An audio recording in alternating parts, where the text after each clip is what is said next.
Hello friends, ओम श्री गणेशाय नमः। आप सभी का स्वागत है आपके अपने यूट्यूब चैनल पर। फ्रेंड्स, आज हम आपको इस वीडियो में बताने जा रहे हैं पद्म पुराण के अनुसार वैशाख मास महात्म के चौथे अध्याय के बारे में। फ्रेंड्स, वीडियो शुरू करने से पहले आपसे रिक्वेस्ट है, अगर आप हमारे चैनल पर नए हैं और आपने अभी तक हमारे चैनल को सब्सक्राइब नहीं किया है तो प्लीज सब्सक्राइब कीजिएगा चैनल को, साथ ही प्रेस कीजिएगा बेल आइकन को, जिससे नए वीडियो से रिलेटेड नोटिफिकेशन आपको तुरंत प्राप्त हो सके। और वीडियो पसंद आने पर वीडियो को लाइक और शेयर जरूर कीजिएगा ताकि सभी भक्तों को इस वीडियो का लाभ प्राप्त हो सके। और कमेंट बॉक्स में जय श्री कृष्णा जरूर लिखिएगा। वैशाख मास महात्म सब प्रकार की विघ्नों का नाश करने वाले तथा सारी सृष्टि का पालन करने वाले श्री गणेश जी तथा ज्ञान की दाता श्री सरस्वती जी, सब पुराणों के कर्ता श्री व्यास जी तथा श्री गुरुदेव के चरण कमलों में नमस्कार करके भगवान की श्रद्धा और भक्ति रस में डूबे हुए वैशाख मास महात्म की कथा कहती हूँ। वैशाख मास महात्म चतुर्थ अध्याय प्रारंभ। अम्बरीश ने पूछा, मुने, वैशाख माह के व्रत का क्या विधान है? इसमें किस तपस्या का अनुष्ठान करना पड़ता है? क्या दान होता है? कैसे स्नान किया जाता है? और किस प्रकार भगवान केशव की पूजा की जाती है? ब्रह्मश्री, आप श्री हरि के प्रिय भक्त तथा सर्वज्ञ हैं, अतः कृपा करके मुझे ये सब बातें बताइए। नारद जी ने कहा, साधु श्रेष्ठ सुनो, वैशाख मास में जब सूर्य मेष राशि पर चले जाएं तो किसी बड़ी नदी में, नदी रूप तीर्थ में, नद में, सरोवर में, झरने में, देव कुंड में, स्वतः प्रातः हुए किसी भी जलाशय में, बावड़ी में अथवा कुएं आदि पर जाकर नियम पूर्वक भगवान श्री विष्णु का स्मरण करते हुए स्नान करना चाहिए। स्नान के पहले श्लोक का उच्चारण करना चाहिए, यथा ते माधवो मासो वल्लभो मधुसूदन प्रातः स्नानेन में तस्मिन फलदय पापहा भव। अर्थात मधुसूदन माधव मास वैशाख माह आपको विशेष प्रिय है, इसलिए इसमें प्रातः स्नान करने से आप शास्त्रोक्त फल देने वाले हो और मेरे पापों का नाश कर दें। इस प्रकार कहकर मौन भाव से उस तीर्थ के किनारे अपने दोनों पैर धो लें, फिर भगवान नारायण का स्मरण करते हुए विधि पूर्वक स्नान करें। स्नान की विधि इस प्रकार है, विद्वान पुरुष को मूल मंत्र पढ़कर तीर्थ की कल्पना कर लेनी चाहिए। ओम नमो नारायण, यह मंत्र ही मूल मंत्र कहा गया है। पहले हाथ में कुछ लेकर विधि पूर्वक आचमन करें तथा मन और इंद्रियों को संयम में रखते हुए बाहर भीतर से पवित्र रहें। फिर 4 हाथ का चौकोर मंडल बनाकर भगवती श्री गंगा जी का आह्वान करें।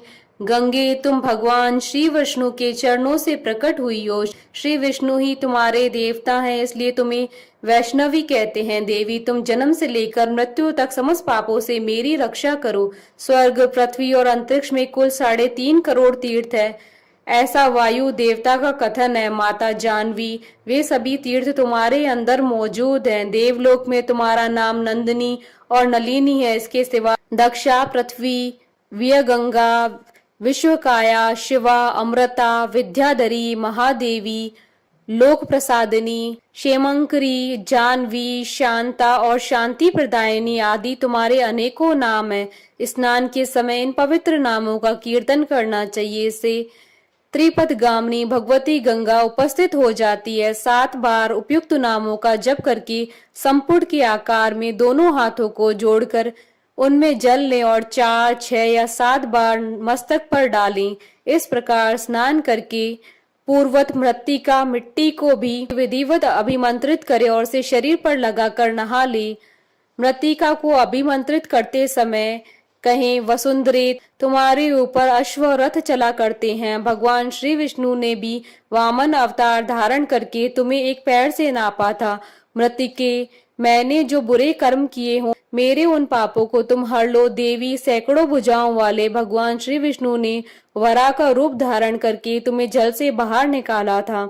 तुम संपूर्ण लोकों की उत्पत्ति के लिए अरणी के समान हो। अर्थात जैसे अरणी काष्ठ से आग प्रकट होती है, उसी प्रकार तुमसे संपूर्ण लोक उत्पन्न होते हैं। सुव्रती, तुम्हें मेरा नमस्कार है। इस प्रकार स्नान करने के पश्चात विधि पूर्वक आचमन करके जल से बाहर निकले और 2 शुद्ध श्वेत वस्त्र, धोती, चादर धारण करे।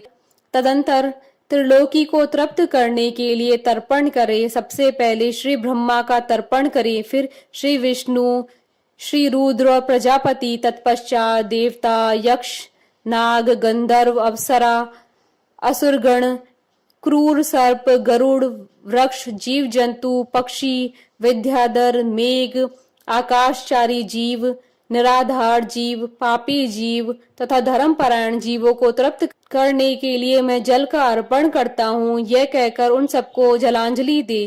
देवताओं का तर्पण करते समय यज्ञोपवीत को बाएं कंधे पर डाले रहें। तत्पश्चात गले में माला की भांति कर ले और दिव्य मनुष्यों, ऋषि पुत्रों तथा ऋषियों का भक्ति पूर्वक तर्पण करें। सनक, सनंदन, सनातन और सनत कुमार ये दिव्य मनुष्य हैं। कपिल, आसुरी, बोड़ू तथा पंचशिख ये प्रधान ऋषि पुत्र हैं। ये सभी मेरे दिए हुए जल से तृप्त हों, ऐसा कहकर उन्हें जल दें। इसी प्रकार मरीच, अत्रि, अंगीरा, पुलस्त्य, पुलहु, कृत, प्रचेता, वशिष्ठ, नारद तथा अनन्य देवर्षियों एवं ब्रह्म ऋषियों का अक्षत सहित जल के द्वारा तर्पण करे। इस प्रकार ऋषि तर्पण करने के पश्चात यज्ञोपवीत को दाएं कंधे पर करके बाएं घुटने को पृथ्वी पर टेक कर बैठे। फिर अग्निश्वात, सौम्य, हविष्मान, उष्मप, कव्यवाट, अनल, बहिष्पद, पिता, पितामह आदि तथा मातामह आदि सब लोगों का विधिवत तर्पण करके कहें, जो लोग मेरे बांधव न हो और जो लोग मेरे बांधव हो तथा जो दूसरे किसी जन्म में मेरे बांधव रहे हों, वे सब मेरे दिए हुए जल से तृप्त हो। इसके सिवा और भी जो कोई प्राणी मुझसे जल की अभिलाषा रखते हो, वे भी तृप्ति लाभ करे। यूं कहकर उनकी तृप्ति के उद्देश्य से जल गिराना चाहिए। तत्पश्चात विधि पूर्वक आचमन करके अपने आगे कमल की आकृति बनावे और सूर्य देव के नामों का उच्चारण करते हुए अक्षत, फूल, लाल चंदन और जल के द्वारा उन्हें यत्न पूर्वक अर्घ्य दान करते समय कहें, भगवान सूर्य, आप विश्व रूप और ब्रह्म स्वरूप हो। इन दोनों रूपों में आपको नमस्कार है। आप सहस्त्रों किरणों से सुशोभित और सबके तेज स्वरूप हो। आपको सदा नमस्कार है। भक्त वत्सल, रुद्र रूपधारी आप परमेश्वर को बारंबार नमस्कार है। कुंडल और अंगद आदि आभूषणों से विभूषित पद्मनाभ आपको नमस्कार है। भगवान, आप सोए हुए संपूर्ण लोगों को जगाने वाले हैं, आपको मेरा प्रणाम है। आप सदा सबके पाप पुण्य को देखा करते हैं। सत्यदेव, आपको नमस्कार है। भास्कर, मुझ पर प्रसन्न होइए। दिवाकर, आपको नमस्कार है। प्रभाकर, आपको नमस्कार है। इस प्रकार सूर्य देव को नमस्कार करके 7 बार उनकी प्रदक्षिणा करे। फिर द्विज, गो और सुवर्ण का स्पर्श करके अपने घर जाएं। वहां आश्रम वासी अतिथियों का सत्कार तथा भगवान की प्रतिमा का पूजन करे। राजन, घर में पहले भक्ति पूर्व जितेंद्रिय भाव से भगवान गोविंद की विधिवत पूजा करनी चाहिए। विशेषतः वैशाख के महीने में जो श्री मधुसूदन का पूजन करता है, उसके द्वारा पूरे 1 वर्ष तक श्री माधव की पूजा संपन्न हो जाती है। वैशाख मास आने पर जब सूर्य देव मेष राशि पर स्थित हो, तो श्री केशव की प्रसन्नता के लिए उनके व्रतों का संचय करना चाहिए। अपने अभीष्ट की सिद्धि के लिए अन्न, जल, शक्कर, धेनु तथा तिल की धेनु आदि का दान करना चाहिए। इस कार्य में धन की कंजूसी उचित नहीं है। जो समूचे वैशाख भर प्रतिदिन सवेरे स्नान करता है, जितेंद्रिय भाव से रहता है, भगवान की नाम जपता है और हविष्य का भोजन करता है, वह सब पापों से मुक्त हो जाता है।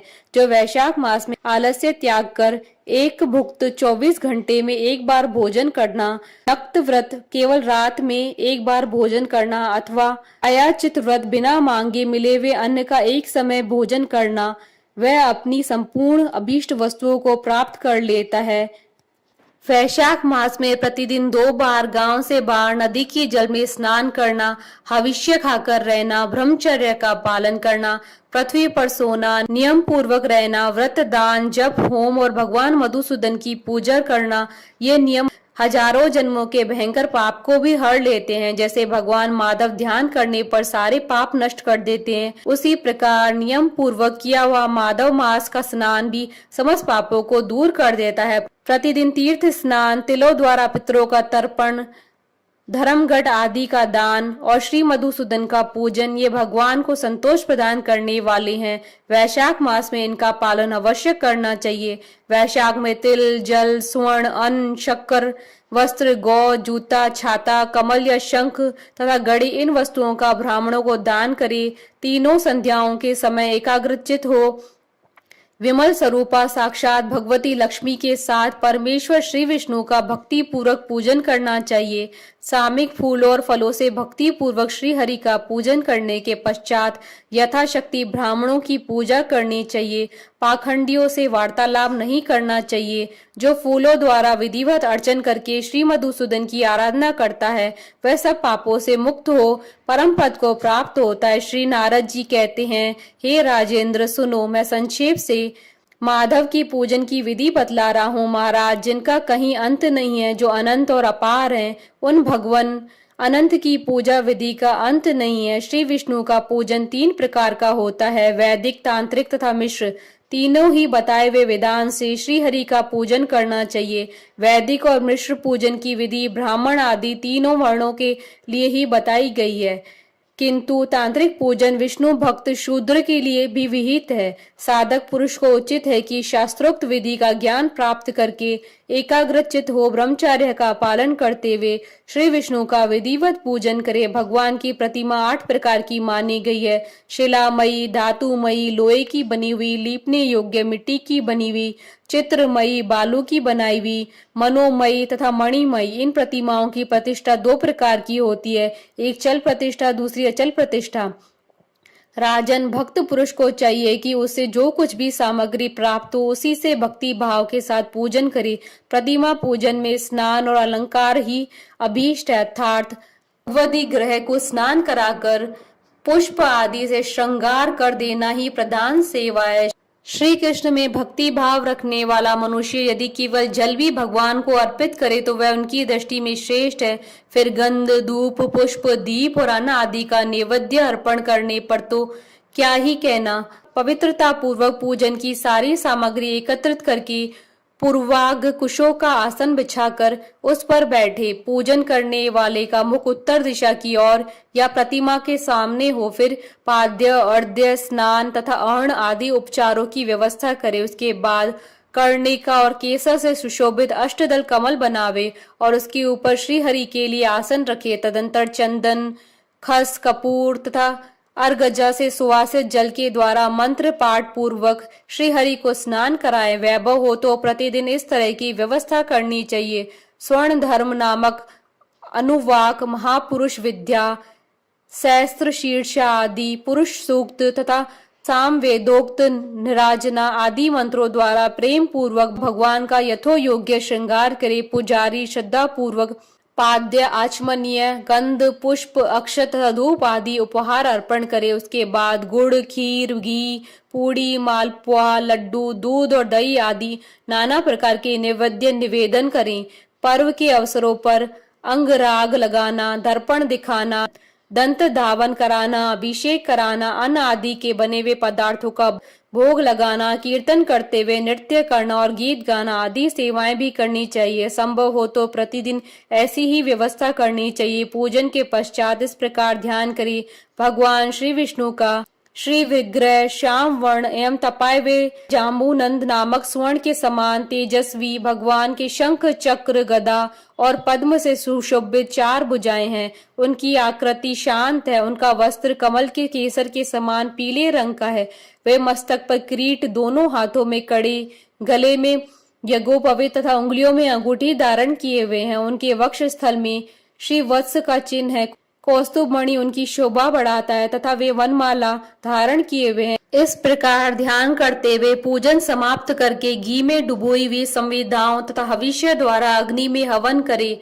आज्य, बाग तथा आघार नामक आहुतियों देने के पश्चात घृतपूर्ण हविष्य का होम करें। तदंतर पुनः भगवान का पूजन करके उन्हें प्रणाम करें और पार्षदों को नैवेद्य अर्पण करें। उसके बाद मुख शुद्धि के लिए सुगंधित द्रव्यों से युक्त तांबूल निवेदन करना चाहिए। फिर छोटे बड़े पौराणिक तथा अवार्चीन स्त्रोतों द्वारा भगवान की स्तुति करके भगवान प्रसीद, भगवान अर्थात भगवान प्रसन्न होइए यूं कहकर प्रतिदिन दंडवत प्रणाम करे। अपना मस्तक भगवान के चरणों में रखकर दोनों भुजाओं को फैलाकर परस्पर मिला दे और इस प्रकार कहें, परमेश्वर मैं मृत्यु रूपी ग्रह तथा समुद्र से भयभीत होकर आपकी शरण में आया हूँ या आई हूँ, आप मेरी रक्षा करे। तदंतर भगवान को अर्पण की हुई प्रसाद माला आदि को आदर पूर्वक सिर पर चढ़ाएं तथा यदि मूर्ति विसर्जन करने योग्य हो तो उसका विसर्जन भी करें। ईश्वरीय ज्योति को आत्म ज्योति में स्थापित कर ले। प्रतिमा आदि में जहाँ भगवान के चरण हो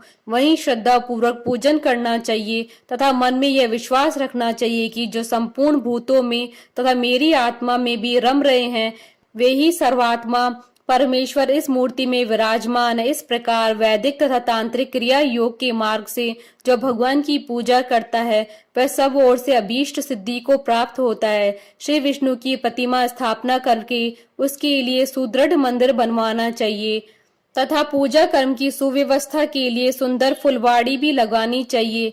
बड़े बड़े पर्वों पर तथा प्रतिदिन पूजा कार्य का भली भांति निर्वाह होता रहे, इसके लिए भगवान के नाम से खेत, बाजार, कस्बा और गांव आदि भी लगा देने चाहिए। ऐसा करने से मनुष्य भगवान के सानिध्य को प्राप्त होता है। भगवत विग्रह की स्थापना करने से, सार्वभौम के पद को मंदिर बनवाने से, तीनों लोकों के राज्य को पूजा आदि की व्यवस्था करने से, ब्रह्म लोक को तथा इन तीनों कार्यों के अनुष्ठान से मनुष्य भगवान के सानिध्य को प्राप्त कर लेता है। केवल अश्वमेध यज्ञ करने से किसी को भक्ति योग की प्राप्ति नहीं होती है। भक्ति योग तो वही प्राप्त करता है जो पूर्वोक्त रीति से प्रतिदिन श्री हरि की पूजा करता है। हे राजन, वही शरीर शुभ कल्याण का साधक है जो भगवान श्री कृष्ण को साष्टांग प्रणाम करने के कारण धूलि दूसरित हो रहा है। नेत्र भी वे ही अत्यंत सुंदर और तप शक्ति से संपन्न है जिनके द्वारा श्री हरि का दर्शन होता है। वही बुद्धि निर्मल और चंद्रमा में संलग्न रहती है तथा वही जीवा मधुर भाषणी है जो बारंबार भगवान नारायण का स्तवन किया करती है। स्त्री और शूद्रों को भी मूल मंत्र के द्वारा ही श्री हरि का पूजन करना चाहिए तथा अनन्य वैष्णव जनों को भी गुरु की बताई हुई पद्धति से श्रद्धा पूर्वक भगवान की पूजा करनी उचित है। हे राजन, यह सब प्रसंग मैंने तुम्हें बता दिया। श्री माधव का पूजन परम पावन है। विशेषतः वैशाख मास में तुम इस प्रकार पूजन अवश्य करो। सूत जी कहते हैं, महर्षि गण इस प्रकार पत्नी सहित मंत्र वेता महाराज अम्बरीश को उपदेश दे उनसे पूजे तो विदा लेकर देवर्षि नारद जी वैशाख मास में गंगा स्नान के लिए चले गए। लोक में जिनका पावन सुयश फैला हुआ था उन राजा अम्बरीश ने भी मुनि की बताई हुई वैशाख मास की विधि का पुण्य बुद्धि से पत्नी सहित पालन किया। इति श्री पद्म पुराण अंतर्गत वैशाख मास महात्म का चौथा अध्याय संपन्न हुआ। बोलिए भगवान विष्णु की जय, सनातन धर्म की जय। हमारे साथ इस वीडियो में अंत तक बने रहने के लिए आपका धन्यवाद। ओम श्री गणेशाय नमः। जय श्री कृष्णा।